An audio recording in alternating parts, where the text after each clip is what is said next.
Tujuan pembelajaran. Tujuan pembelajaran kami adalah mahasiswa mampu menguasai pondasi saintifik pada materi katabolisme asam lemak. Materi singkat. Lemak adalah zat organik hidrofobik yang bersifat sukar larut dalam air, tetapi dapat larut dalam pelarut organik seperti kloroform, ether, dan benzen. Unsur penyusun lemak antara lain adalah karbon atau C, hidrogen atau H, oksigen atau O, dan kadang-kadang fosforus atau P, serta nitrogen atau N. Sumber-sumber lemak.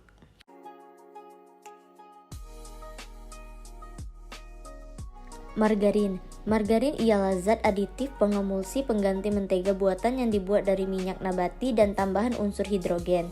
1 sendok makan margarin biasa yang banyak dijual di pasaran mengandung sekitar 80-100 kalori, 9-11 gram lemak, 2 gram lemak jenuh, 1,5-2,5 gram lemak trans, 0 gram karbohidrat, 0 gram kolesterol, dan 0 gram gula.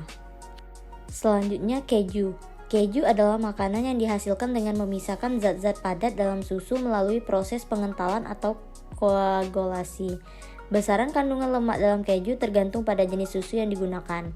Dalam 100 gram keju mengandung lemak sebesar 20,3 gram dan kolesterol 100 mg.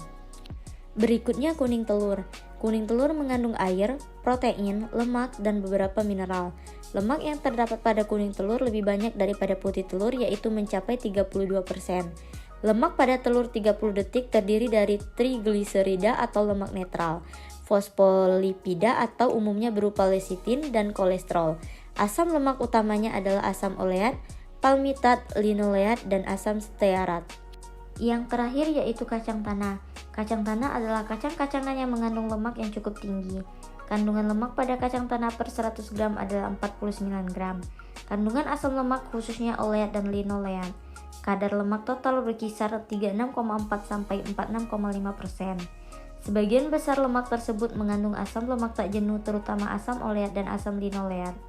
Asam oleat dan asam linoleat menempati komposisi tertinggi atau 70,8-85,4% dari lemak total.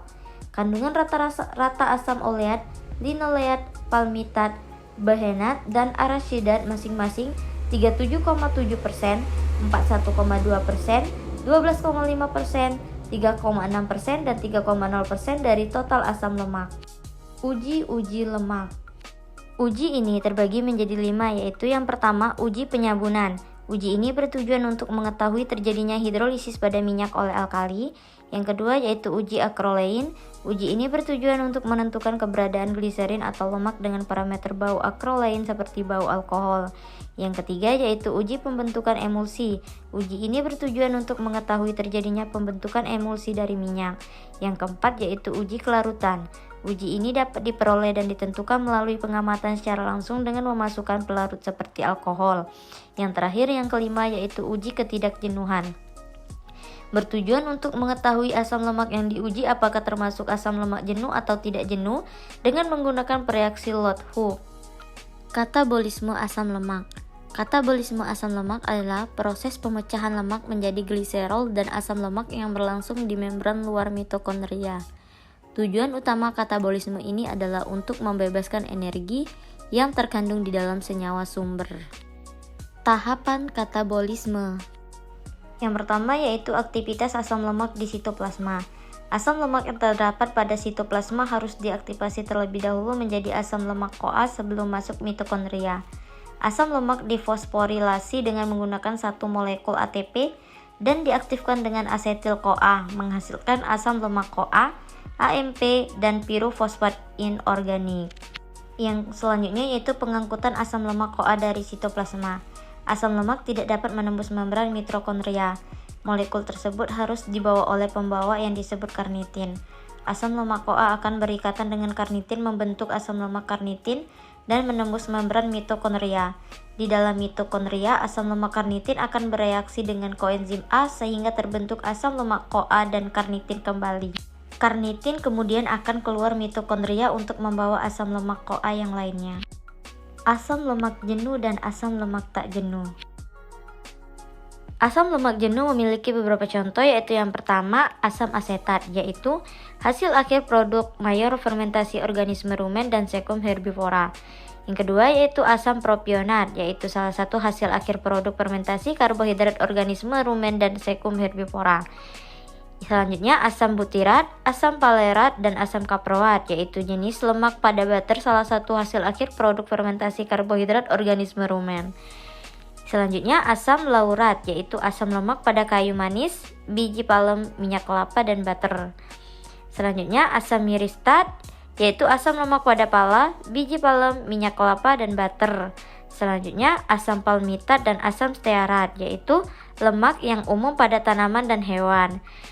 Yang terakhir yaitu asam arasidat, yaitu asam lemak pada minyak kacang tanah. Asam lemak tak jenuh. Asam lemak tak jenuh memiliki beberapa contoh yang dibedakan berdasarkan ikatan rangkapnya. Yang pertama ialah asam monoenolat, yaitu yang memiliki satu ikatan rangkap. Contohnya asam palmitat, asam oleat, dan asam elaidat.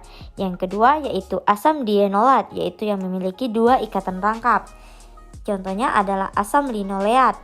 Yang ketiga yaitu asam trienolat, yaitu yang memiliki 3 ikatan rangkap. Contohnya asam Y-linolenat dan asam linolenat.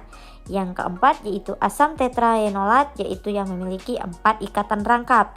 Contohnya adalah asam araxidonat.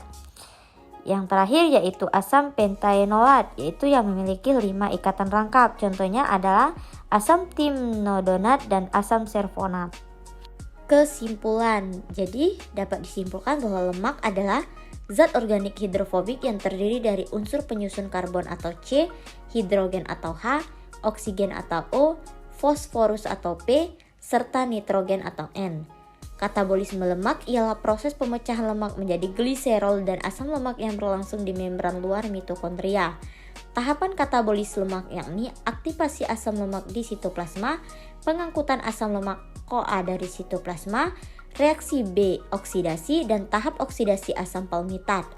Pembuktian bahan makanan mengandung lipid dapat dilakukan dengan analisa lipid, yaitu uji kelarutan, uji pembentukan emulsi, uji penyabunan, uji akrolein, dan uji ketidakjenuhan.